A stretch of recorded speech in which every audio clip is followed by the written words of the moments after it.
प्यारे बच्चों, जय हिंद। आप सबका स्वागत है पीसी टॉप क्लासेस में। आज मैं आप लोगों के लिए लेकर आया हूं भूगोल का चैप्टर 1 संसाधन एवं विकास। बहुत ही ज़बरदस्त तरीके से मैं इसको आपको समझा रहा हूं।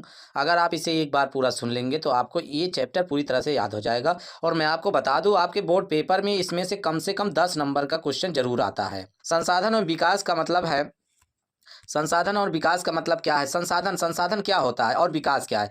देखिए, बिना विकास संसाधन के विकास संभव नहीं है।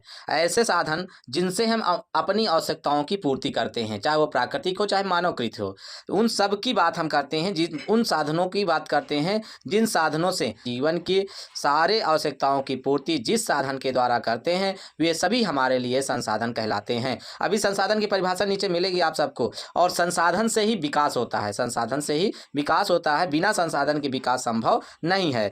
तो ये आपका क्या हो गया, संसाधन और विकास। अब इसको हम आगे लेकर चलते हैं। परिचय का मतलब क्या है, यहाँ से देखिए आप लोग। प्रकृति में पाई जाने वाली उन सभी वस्तुओं को जिनका उपयोग मनुष्य अपनी आवश्यकताओं की पूर्ति के लिए करता है, संसाधन कहते हैं। संसाधन, हमने आपको बताया ना कि मनुष्य अपने उपयोग के लिए जिन आवश्यकताओं की पूर्ति के लिए जिसका भी उपयोग करता है, प्रकृति में पाई जाने वाली उन सभी वस्तुओं को हम संसाधन कहते हैं। जिनका उपयोग मनुष्य अपनी आवश्यकताओं की पूर्ति के लिए करता है, वे सारे के सारे संसाधन कहलाते हैं। फिर यहाँ से देखिए, किसी भी देश के आर्थिक विकास में वहाँ पाए जाने वाले संसाधनों का विशेष महत्व होता है। मतलब कोई भी देश है, अगर उसका आर्थिक विकास तभी संभव है जब वहाँ पे संसाधन पर्याप्त मात्रा में मौजूद होगा। मनुष्य अपने उद्देश्यों की पूर्ति के लिए उपयोगी संसाधनों का उपयोग करके मनुष्य अपनी पूर्ति के लिए उपयोगी संसाधनों का प्रयोग करके अपना जीवन अत्यधिक सरल और सुगम बनाता है। जो मनुष्य है, इन संसाधनों से ही अपने पूरे जीवन को सरल और सुगम बना देता है। वह वस्तु जो मनुष्य की कठिनाइयों को दूर करने में समर्थ हो और उसकी आवश्यकताओं को संतुष्ट करती हो तथा मानव जीवन को उपयोगिता प्रदान करती हो, संसाधन कहलाती है।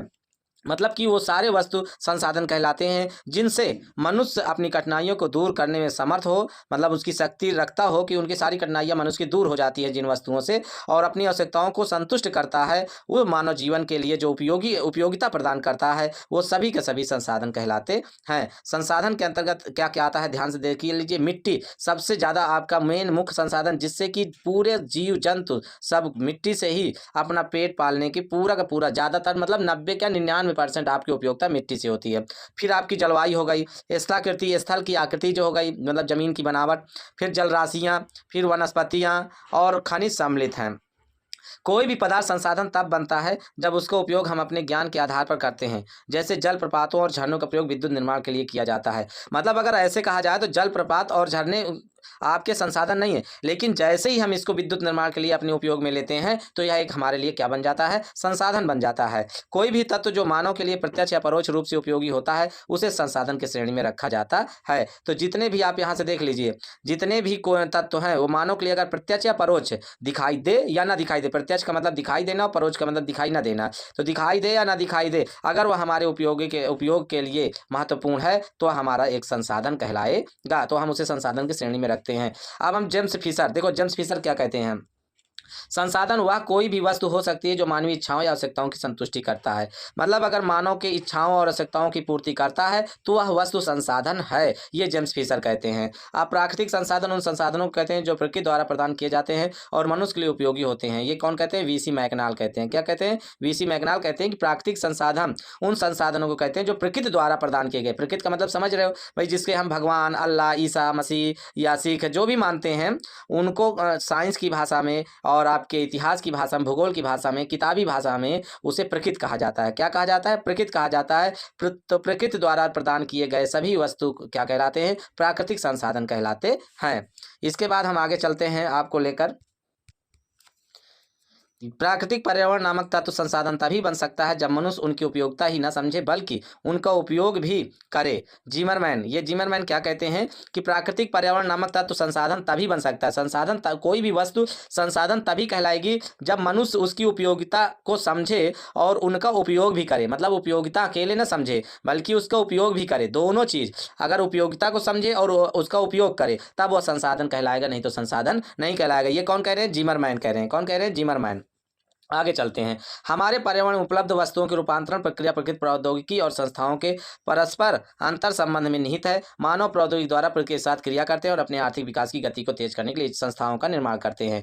मतलब कि अगर आप आर्थिक विकास करना चाहते हैं तो आपके पास हमारे पास संसाधन की आवश्यकता के अनुसार होना चाहिए, संसाधन आवश्यकता के अनुसार होना चाहिए, तभी हमारा क्या होगा, विकास होगा। तभी क्या होगा, विकास होगा। आगे चलते हैं। इसके बाद देखिए यहाँ पे ये आपका संसाधन ये बना हुआ है भौतिक पर्यावरण प्रकृति। उसके बाद हम यहाँ पे देख लेते हैं, ये मानव है और भौतिक पर्यावरण प्रकृति, फिर प्रौद्योगिकी है और ये संस्थाएं हैं। यहाँ से मानव के लिए तीनों के तीनों आपके क्या है, संसाधन है। वो भौतिक पर्यावरण मतलब प्रकृति से प्राप्त होने वाले, फिर प्रौद्योगिकी से प्राप्त होने वाली वस्तुएं जितनी भी है, संस्थाओं से प्राप्त होने वाली जितनी भी सेवाएं वस्तुएं हैं, वो सब मानव के लिए क्या है, संसाधन है। मानव के लिए क्या कहलाएंगे, संसाधन कहलाएंगे। इसके आगे हम आगे चलते हैं। संसाधन मानवीय क्रियाओं का परिणाम है। मानव स्वयं संसाधनों का महत्वपूर्ण हिस्सा है और वे पर्यावरण में पाए जाने वाले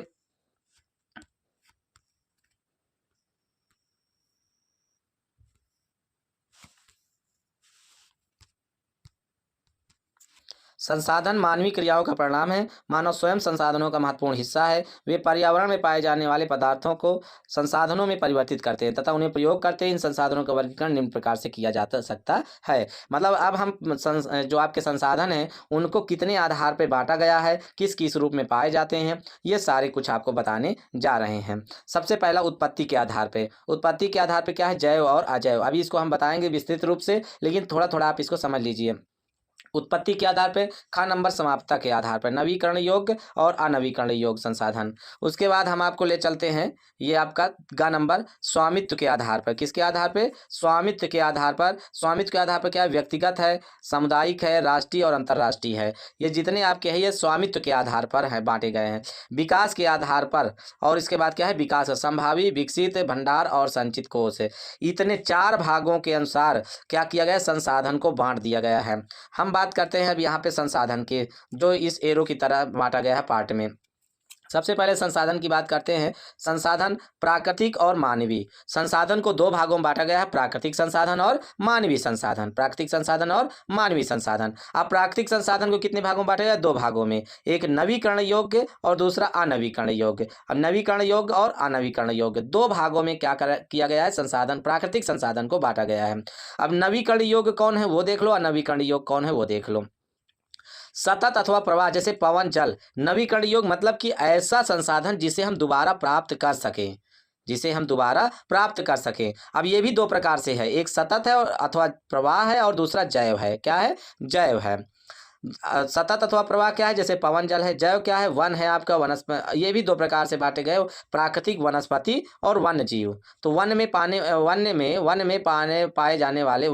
जाने वाले जितने भी जीव है, वह जैव दो भागों में बांटा गया है, प्राकृतिक, वनस्पति, वन, और दूसरा आपका क्या है, वन्य जीव। वन में पाए जाने वाले जितने भी जीव हैं, ये सब जो दोबारा प्राप्त किए जा सकते हैं, ऐसे को क्या कहते हैं, नवीकरण योग्य संसाधन कहते हैं। जैसे पवन है, जल है, वायु है, आपके वन है, वन जीव है, ये सब। इसके बाद अनवीकरण योग्य। अनवीकरण की बात करते हैं दो भागों में, पुनः चक्री जैसे धातु, अचक्री जैसे जीवाश्म ईंधन। अब देखो कुछ ऐसे हैं कि चक्री, पुनः चक्री मतलब कुछ दिन में वो फिर से तैयार होकर हमें प्राप्त हो जाए। जैसे धातुएं हैं, समय लगता है, तुरंत तो नहीं बन जाता, लेकिन काफ़ी समय के बाद क्या हो जाता है, प्राप्त हो जाता है, लेकिन जल्दी से प्राप्त नहीं होता। अचक्री जिसका जो मतलब कि बिल्कुल से मिलता ही नहीं है, खत्म होने के बाद दोबारा संभावित नहीं है कि वो दोबारा हमें प्राप्त होगा कि नहीं। जैसे जीवाश्म ईंधन हो गए, जो आपके जीवाश्म ईंधन है या अचक्री है, अनवीकरणीय योग संसाधन के अंतर्गत आते हैं। मानवीय में क्या आते हैं, संरचनाएं एवं संस्थाएं जितनी भी हैं वो मानवीय संसाधन कहलाते हैं। मात्रा में गुणवत्ता वाले जितनी वस्तुएं हैं आपकी, वो सब जो मानव ने तैयार किया है, जिसे मानव ने तैयार किया है, वो सब मानवीय संसाधन कहलाते हैं।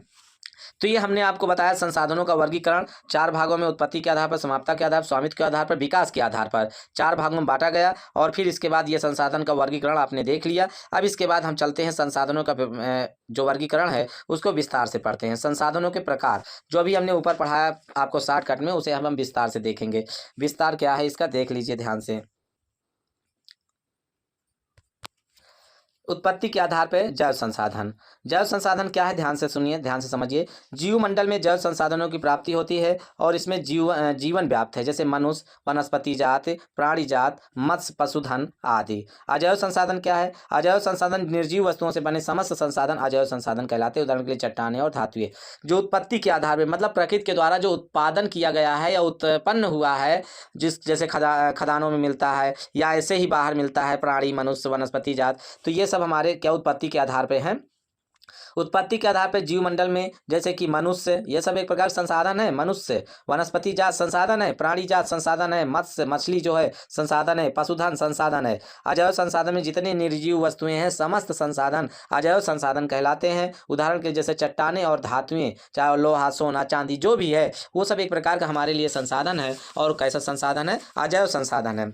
इसके बाद हम लेकर चलते हैं आपको समाप्ता के आधार पर। समाप्ता के आधार पर कैसा नवीकरणीय और योग संसाधन और अनवीकरणीय योग संसाधन को। नवीकरणीय योग संसाधन क्या है? अभी आपको हमने इसको शॉर्टकट में बताया, अब इसको विस्तार से आप देख लीजिए। भौतिक, रासायनिक या यांत्रिक प्रक्रियाओं द्वारा नवीकृत या पुनः उत्पन्न किया जा सकने वाला संसाधन नवीकरण योग्य अथवा पुनः पूर्ति योग्य संसाधन कहलाता है। उदाहरण के लिए जैसे आपका पवन ऊर्जा, ज्वारीय ऊर्जा, सौर ऊर्जा, भूतापीय ऊर्जा, जल, वन व वन्य जीव को नवीकरणीय योग संसाधन में शामिल किया जा सकता है। तो ये आपके नवीकरणीय योग, जिसे हम पुनः प्राप्त कर सकें या पुनः उसका उत्पादन किया जा सके, ऐसे संसाधन क्या कहलाते हैं? नवीकरण योग संसाधन कहलाते हैं। वेरी वेरी इंपॉर्टेंट है, इसको आपको समझ लेना है। दूसरा है अनवीकरण योग संसाधन।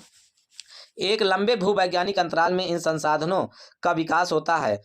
खनिज और जीवाश्म ईंधन इस प्रकार के संसाधनों के उदाहरण हैं।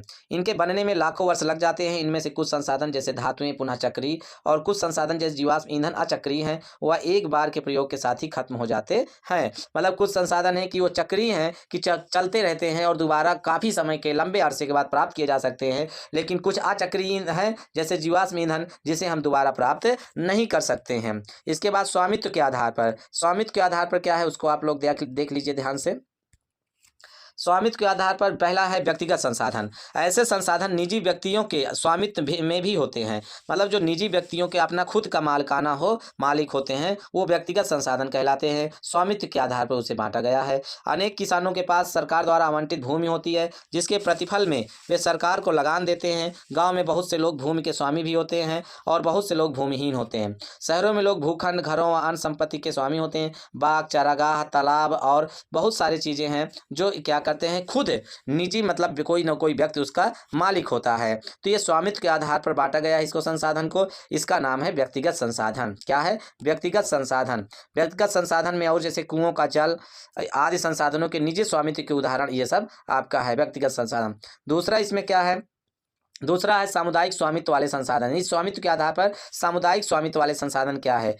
समुदाय के सभी सदस्यों को ये साधन उपलब्ध होते हैं। गांव की चारण भूमि, शमशान भूमि, तालाब और नगरीय क्षेत्रों, सार्वजनिक पार्क, पिकनिक स्थल और खेल के मैदान वहां रहने वाले लोगों के लिए सामुदायिक स्वामित्व वाले संसाधन कहलाते हैं। समुदाय माने समाज के, मतलब जो इसमें कि समाज का स्वामित्व हो। स्वामी हो तो कौन हो? समाज के हो, सभी समाज के, सबका अधिकार जिस पर हो वो सब आपका। जैसे क्या है? गाँव की जो चराने वाली भूमि होती है, शमशान भूमि जो होती है समाज की, गाँव समाज की, तालाब होते हैं, जो नगरीय क्षेत्रों के सार्वजनिक पार्क होते हैं, पिकनिक स्थल होते हैं, ये सब सामुदायिक स्वामित्व वाले संसाधन होते हैं। इसके बाद हम आपको ले चलते हैं राष्ट्रीय संसाधन।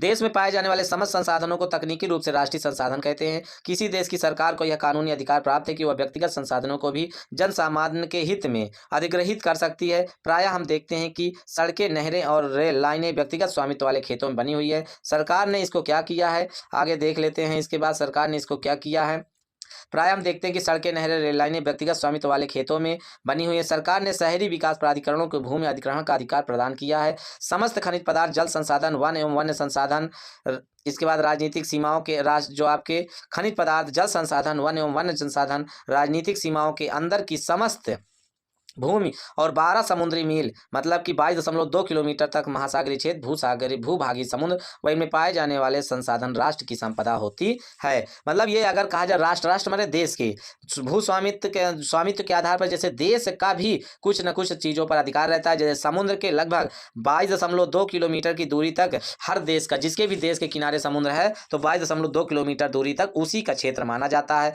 12 समुद्री मील जिसे कहते हैं। इसके बाद आपके शहरी विकास प्राधिकरण अधिग्रहण, भूमि अधिग्रहण अधिकार प्रदान किए गए। समस्त खनिज पदार्थ जितने होते हैं उसमें सरकार का अधिकार होता है, राष्ट्रीय संसाधन कहलाते हैं वो। जल संसाधन राष्ट्रीय संसाधन कहलाते हैं। जितने भी वन पाए जाते हैं ये, या वन जीव जो भी वन संसाधन है, ये सब आपके राष्ट्रीय संसाधन के अंतर्गत आते हैं। अब हम बात करते हैं अंतर्राष्ट्रीय संसाधन। अंतर्राष्ट्रीय संसाधन क्या है? ये स्वामित्व के आधार पर है। यहाँ देखिए स्वामित्व के आधार पर, तो उसी के आधार पर है। कुछ अंतर्राष्ट्रीय संस्थाएं संसाधनों को नियंत्रित करती है। तटरेखा से 200 समुद्री मील की दूरी, अपवर्जक आर्थिक क्षेत्र से परे खुले महासागरीय संसाधनों किसी भी देश का अधिकार नहीं है। इन संसाधनों को अंतर्राष्ट्रीय संस्थाओं की सहमति के बिना उपयोग नहीं किया जा सकता है। मतलब अंतर्राष्ट्रीय संसाधन जिसमें कि सभी देश की अधिकार हो, सभी देश का अधिकार हो। जैसे कि 200 समुद्री मील की दूरी के बाद क्या होता है कि उसमें किसी का कोई अधिकार नहीं रहता, चाहे जो देश जाकर जो भी अपना काम करे, कोई रुकावट नहीं होती है। तो अंतर्राष्ट्रीय संसाधन के अंतर्गत आता है। अब हम चलते हैं विकास के आधार पर। विकास के आधार पर क्या है? विकास के आधार पे जैसे सबसे पहला है संभावी संसाधन, जिसमें संभावना प्रकट की जाए। ऐसे संसाधन जो किसी प्रदेश में विद्यमान तो होते हैं लेकिन इनका उपयोग नहीं किया गया है, उन्हें संभावी संसाधन कहलाते हैं। मतलब संभावना है कि ये हो जाएगा पर अभी शुरू नहीं हुआ है, ऐसे संसाधन संभावी संसाधन कहलाते हैं। उदाहरण के लिए भारत के पश्चिमी भाग विशेषकर राजस्थान, गुजरात में पवन और सौर ऊर्जा संसाधन व्यापक संभावना है। मतलब देखा जाए तो जो भारत के पश्चिम भाग में, राजस्थान में, गुजरात में पवन ऊर्जा और सौर ऊर्जा के संसाधन की व्यापक संभावना है, लेकिन अभी तक वहां पे क्या है, अभी तक वहां पे इसका सही ढंग से विकास नहीं हुआ है, लेकिन अभी तक इसका सही ढंग से विकास नहीं हुआ है। तो इसके बाद हम लेके चलते हैं आपको विकसित संसाधन। विकसित संसाधन ऐसे संसाधनों को विकसित संसाधन कहते हैं जिनका सर्वेक्षण किया जा चुका है। मतलब कि विकसित संसाधन वे संसाधन कहलाते हैं जिसका सर्वेक्षण मतलब जांच पूरी हो गई है लेकिन अभी काम शुरू नहीं हुआ है। उनके उपयोग की गुणवत्ता और मात्रा निर्धारित की जा चुकी है। संसाधनों का विकास प्रौद्योगिकी और उनकी संभाव्यता के स्तर पर निर्भर करता है। अब वहाँ कितना संसाधन प्राप्त है, कितना प्राप्त किया जा सकता है, कितना उसका उपयोग किया जा सकता है, इस पर वो आधारित होगा। लेकिन अभी केवल वहां तक जांच की जा चुकी है, सर्वेक्षण किया जा चुका है और उसकी गुणवत्ता भी निश्चित किया जा चुका है। ऐसे संसाधन को विकसित संसाधन कहते हैं। अब भंडार की बात करते हैं। पर्यावरण में उपस्थित ऐसे संसाधन जो मानव की आवश्यकताओं को पूरा कर सकते हैं लेकिन उपयुक्त प्रौद्योगिकी के अभाव में उनकी पहुंच से बाहर है, भंडार में शामिल है। उदाहरण के जल दो ज्वलनशील गैसों हाइड्रोजन और ऑक्सीजन का यौगिक है तथा यह ऊर्जा का प्रमुख स्रोत बन जा सकता है। ये ऊर्जा का एक स्रोत बन सकता है जल, क्योंकि इसमें हाइड्रोजन और ऑक्सीजन दोनों मिलते हैं। जल का सूत्र H2O होता है। क्या होता है? H2O होता है। लेकिन इस उद्देश्य से इनका उपयोग करने के लिए हमारे पास तकनीकी ज्ञान नहीं है। पर अगर हम चाहें कि हाइड्रोजन और ऑक्सीजन दोनों को अलग करके या मिला के उपयोग कर सके तो अभी ये तकनीकी हमारे पास नहीं है। अब हम बात करते हैं संचित कोष की। संचित कोष क्या है? संचित कोष मतलब जिसका संचित किया जा सके, मतलब भंडार हो, इकट्ठा किया गया हो। यह संसाधन भंडार का ही हिस्सा है जिन्हें उपलब्ध तकनीकी ज्ञान की सहायता से प्रयोग में लाया जा सकता है, परंतु इनका उपयोग अभी आरंभ नहीं हुआ है। इनका उपयोग भविष्य में आवश्यकता पूर्ति के लिए किया जा सकता है। नदियों के जल को विद्युत पैदा करने के लिए प्रयुक्त किया जा सकता है, परंतु वर्तमान समय में इसका उपयोग सीमित पैमाने पर हो रहा है। इस तरह बांधों में जल, वन आदि संचित कोष जिनका उपयोग भविष्य में किया जा सकता है। मतलब बांध है, जल है, वन है, ये सब संचित है अपने यहाँ। इनका जरूरत पड़ने पर हम क्या कर सकते हैं? उपयोग कर सकते हैं। ये हमारे लिए भविष्य में संसाधन के रूप में प्रयुक्त हो सकते हैं, हमारे काम आ सकते हैं। इसके बाद हम चलते हैं आपको संसाधन का विकास। अब संसाधन का विकास क्या है? संसाधन के विकास को समझते हैं। संसाधनों का विकास कैसे हुआ है? संसाधन का विकास मानव के जीवन यापन हेतु जिस प्रकार संसाधनों की आवश्यकता होती है उसी प्रकार यह जीवन की गुणवत्ता बनाए रखने के लिए भी महत्वपूर्ण है। मानव की ऐसी मान्यता है कि संसाधन प्रकृति की देन है, परिणाम स्वरूप मानव ने इनका अंधाधुंध उपयोग किया है जिनसे निम्नलिखित मुख्य समस्याएं उत्पन्न हो गई है। अब जो संसाधन है उसका लोग क्या करते हैं? आंख मूंद कर उसकी हानि लाभ नहीं देखते हैं और जबरदस्त उसका उपयोग करते हैं, जिससे बहुत सारी समस्याएं उत्पन्न हो गई हैं। वे क्या है समस्याएं, उसको आगे हम देखते हैं। पहली समस्या क्या है आपका? संसाधनों के अंधाधुंध शोषण से वैश्विक परिस्थिति की संकट पैदा हो गया है, जैसे भूमंडलीय तापमान, ओजोन परत अवक्षय, पर्यावरण प्रदूषण और भूमि निम्नीकरण। बहुत ही ये कठिन समस्याएं हैं। ये समस्याएं अगर दूर नहीं हुई तो भविष्य में बहुत परेशानी आ सकती है। इन संसाधनों के उपयोग से जो भूमंडल का ताप है वो बढ़ गया है, ओजोन परत है वो नष्ट हो रही है, पर्यावरण एकदम से प्रदूषित हो रहा है और भूमि निम्नीकरण मतलब भूमि क्या हो रही है, नष्ट हो रही है, धीरे धीरे खराब हो रही है। अगर ऐसे ही होते रहा तो मानव जीवन पूरी तरह से खतरे में आ जाएगा। इसलिए हमें क्या करना है, संसाधनों का आवश्यकता अनुसार उपयोग करना है और उसका संरक्षण हमारे लिए जरूरी हो जाता है। दूसरा नंबर है, संसाधन समाज के कुछ ही लोगों के हाथ में आ गए हैं, जिससे समाज दो हिस्सों संसाधन संपन्न एवं संसाधनहीन अर्थात अमीर और गरीब में बढ़ गया है। कुछ लोग संसाधन से संपन्न हैं परिवार और वो अमीर में आ गए हैं, कुछ संसाधनहीन हैं जो गरीब में आ गए हैं। ये भी एक बहुत बड़ी समस्या इसका है। तीसरा नंबर हम चलते हैं। तीसरा नंबर आपका है संसाधन। कुछ व्यक्तियों ने लोभ व संसाधनों का अनियंत्रित ढंग से उपयोग किया, जिससे पर्यावरण को क्षति पहुंची है। अब बहुत से व्यक्तियों ने क्या किया है, लालच के कारण संसाधनों का जितना प्रयोग नहीं करना चाहिए उससे अधिक प्रयोग किया है, इसलिए हमारा पर्यावरण पूरी तरह से खतरे में आ गया है। संसाधनों का समाज में न्यायसंगत विभाजन मानव जीवन की गुणवत्ता और विश्व शांति बनाए रखने के लिए आवश्यक हो गया है। यदि कुछ देशों तथा व्यक्तियों द्वारा संसाधनों का अनवरत शोषण जारी रहता है, हमारी पृथ्वी का भविष्य खतरे में पड़ सकता है। अगर ऐसे संसाधनों का शोषण होता रहा और संरक्षण न किया गया तो हमारी पूरी पृथ्वी खतरे में आ जाएगी। इसलिए प्यारे बच्चों, हमें ध्यान रखना है, संसाधनों को बचाना है, उन्हें संरक्षण देना है।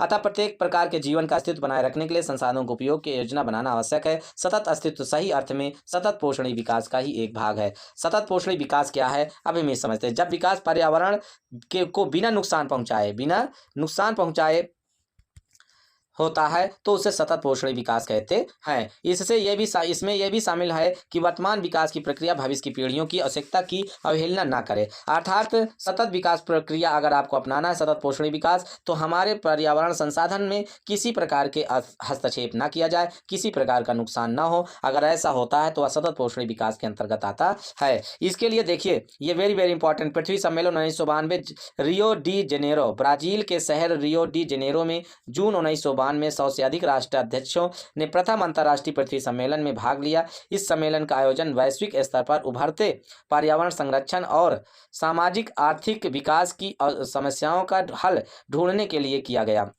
पृथ्वी सम्मेलन आपका 1992 में कब हुआ, 1992 में रियो डी जेनेरो। कहाँ, रियो डी जेनेरो किस देश में, ब्राजील के शहर में। ब्राजील के शहर के एक नाम है रियो डी जेनेरो में। यहाँ लगभग जून में, कब, जून 1992 में 100 से अधिक राष्ट्र देश के अध्यक्षों ने अपना अंतर्राष्ट्रीय सम्मेलन किया और इस सम्मेलन में सबने एक मीटिंग करके ये निश्चित किया कि हमें किसी भी प्रकार से संसाधनों को बचाना है, उसे संरक्षण देना है और इतना ज़्यादा उपयोग नहीं करना है जिससे कि हमारा सारा पर्यावरण खतरे में आ जाए। पर्यावरण संरक्षण और सामाजिक आर्थिक विकास की समस्याओं का हल ढूंढने के लिए किया गया। इस सम्मेलन में एकत्रित नेताओं ने भूमंडलीय जलवायु परिवर्तन और जैविक विविधता पर एक घोषणा पत्र हस्ताक्षर किया।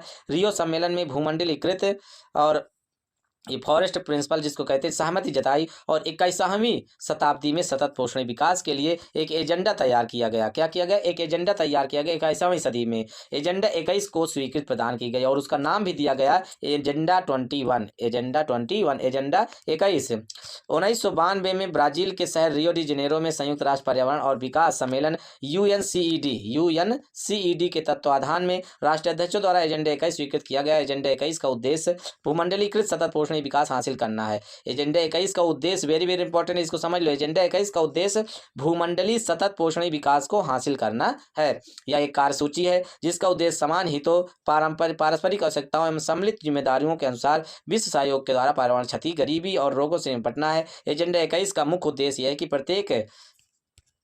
प्रत्येक स्थानीय निकाय अपना स्थानीय एजेंडा 21 तैयार करे। मतलब जितना भी आपका सभी देश, राज्य हैं और अंतर्राष्ट्रीय क्षेत्र में कहा जाए तो सब अपना इसी प्रकार के एजेंडा तैयार करें और उसको क्या करें भाई, संसाधनों का संरक्षण करें। प्यारे बच्चों, अगर समझ में आया हो तो ये पार्ट 1 है संसाधन विकास का। इसके बाद पार्ट 2 में लेकर आऊँगा। पार्ट 2 देखिएगा, पार्ट 2, पार्ट 3, 2-3 पार्ट में इस चैप्टर को मैं समाप्त कर दूंगा। लेकिन 1 से 2 बार इसे सुन लेंगे तो आपको ये भूलने वाला नहीं है और इसमें से 10 नंबर जो वेरी वेरी इंपॉर्टेंट आएंगे वो भी आपसे गलत नहीं होंगे। आप पूरा पेपर बहुत अच्छे तरीके से कर लेंगे। धन्यवाद।